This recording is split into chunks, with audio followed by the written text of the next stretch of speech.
Okay na! Pwede na tayo mag-start ng video ngayong araw. Tara na! Ayan! Masaya na kayo sa mga pinaggagawa natin mga intro. Hindi na mag-focus. Mag-focus ka!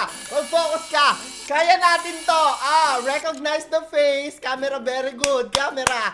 Palakpakan at isang like naman po para sa camera natin na kayang mag-focus sa mukha ko. Anyways, may nagpareact sa akin ito. Sabi, Kuya Claro, si Queen Yasmin, tinamaan sa kaya papanoorin natin yan. Bago tayo magpatuloy, huwag niyo muna kalimutan na mag-like, subscribe at notification bell dahil meron tayong 1,000 Gcash giveaway. Sagutin niyo lang yung question of the day natin sa dulo ng video na to. Unang video natin, sabi, nakakita ka ng K-pop, pero nonchalant ka lang.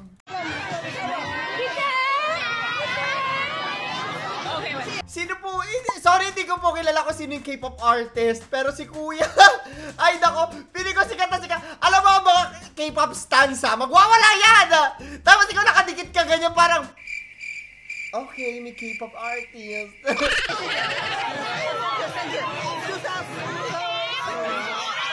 Parang nakakaabala pa kay Kuya. Pasensya na, Kuya.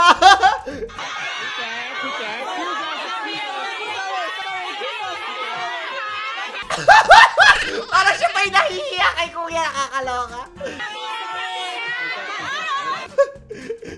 Next one. Hi guys, so kakatapos ko lang mamatay. Hi guys, so kakatapos ko lang mamatay. Ano daw yan? Hi guys, so kakatapos ko lang mamatay. Akala ko si Luigi Pacheco.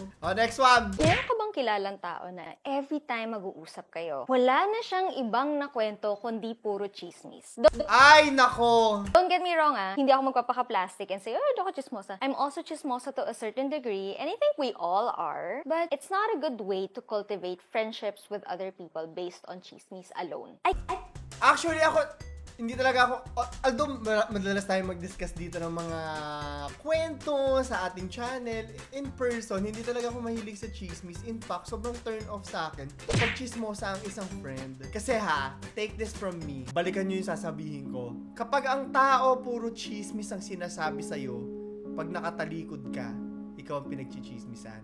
That being said, hindi rin kasi maganda sa feeling na kung ano yung chinichismis mo about sa ibang tao.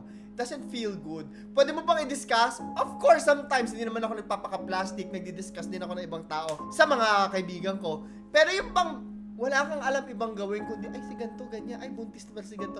Sobrang ekis at saka very toxic siya for me. I can talk about other things. Siyempre, nagkikwento rin ako tungkol sa work ko, personal life ko, mga bago kong trip sa buhay. Pero meron talagang ibang tao na hindi ko tinatanong yung chismis, i-chismis sa akin. I think it's a red flag for a person to be doing. Red flag talaga siya, sa totoo lang. So, check yourself din.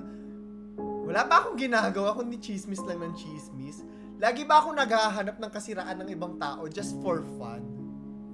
Check din natin yung mga sarili natin. To be doing that. This is just an observation. And it also made me think na kung kaya nilang ikwento yung affairs ng ibang tao na kahit hindi ka involved, kahit sobrang sensitive, may mga chismis na ayokong maririnig. Financial problems ng ibang tao, health issues, family problems, yung mga masakit, ayokong maririnig yun. I feel bad. I wish I could help them. I also feel bad kasi I'm sure pag nalaman nila yun na narinig ng ibang tao yung chismis na yun, they would feel bad. It also got me thinking na if that person can only talk to you about chismis and you tell them your own personal affairs, or what are the chances na ikikwento din niya yung kinwento mo sa kanya in full confidence? Napareflect tuloy ako sa sarili ko on how I engage and consume in gossiping. Kung dun na lang umiikot yung friendship nyong dalawa, as in, wala kayong ibang pinag-usapan kundi chismis at buhay ng ibang tao, I kinda don't want that anymore in my life. Okay ka ba? Yun lang, wala lang. Reflections lang. Char. Hindi naman ako bumibira ng ibang tao, but it's more of a how it doesn't resonate with me anymore. Isa pa, mag-ingat din kayo sa mga kinukwento nyo. It's something I learned the hard way. Mag-ingat kayo sa mga pinagkukwentuhan nyo kasi gagamitin at gagamitin minsan sa inyo. May mga taong gano'n na ang chika-chika sa'yo. Tapos, gagamitin pala sa'yo lahat. Kukunin yung loob mo. Gagamitin pala sa'yo yung impormasyon na ginamit, na binigay sa kanila. Anyways, punta na tayo kay Queen Yasmin, tinamaan ng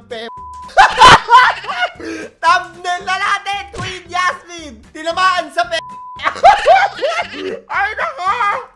Na nakikita nating minuto, ura-ura da aray.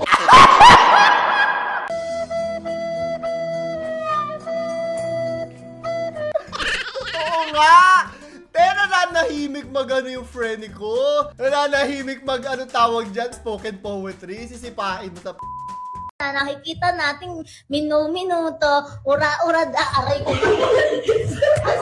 Okay naman si Queen. Napakabait niyang bata na yan. Nako, Diyos ko. At napaka-hardworking. So, hi sa'yo, Queen. Kung nanonood ka, love na love ko yan si Queen Yasmin. Yan ang isa sa mga unang collab team ko. Kayong ano. Oh, next one!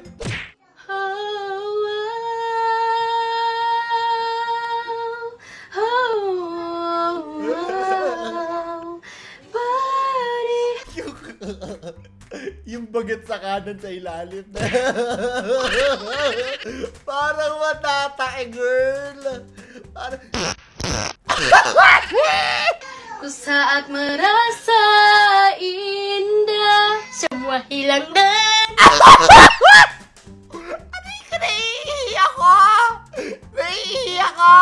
Anusay bila cinta ini ternyata jangan engkau beri harapan. Sudah cukup kini ku sadari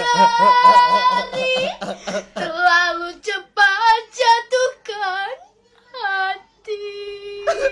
Final iyak pa siya sa dulo.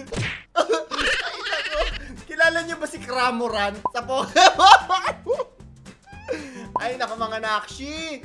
Ano ha? Mainit na yung panahon ngayon. Siguro ano, tambay-tambay muna kayo sa SM para malamigan ng ating mga ano, katawan at hindi masyado maano yung utak natin, di ba? May epekto talaga sa utak ang sobrang init ng panahon. Hindi ko kaya. Sabi, ate, bantayan mo muna yung pamangkin Bobby!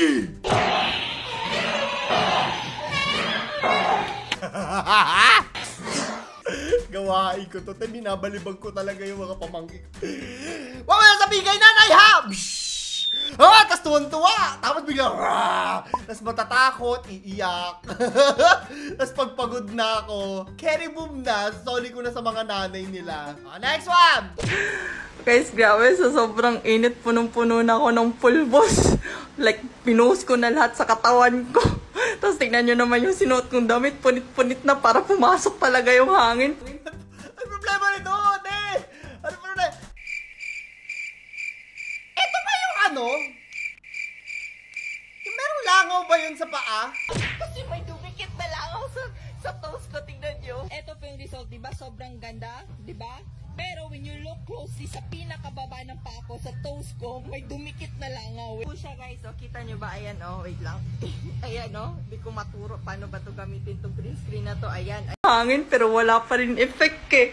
Like, tignan nyo yung discoloration sa skin ko. Like, ang init-init, di na nga ako nag-bra eh.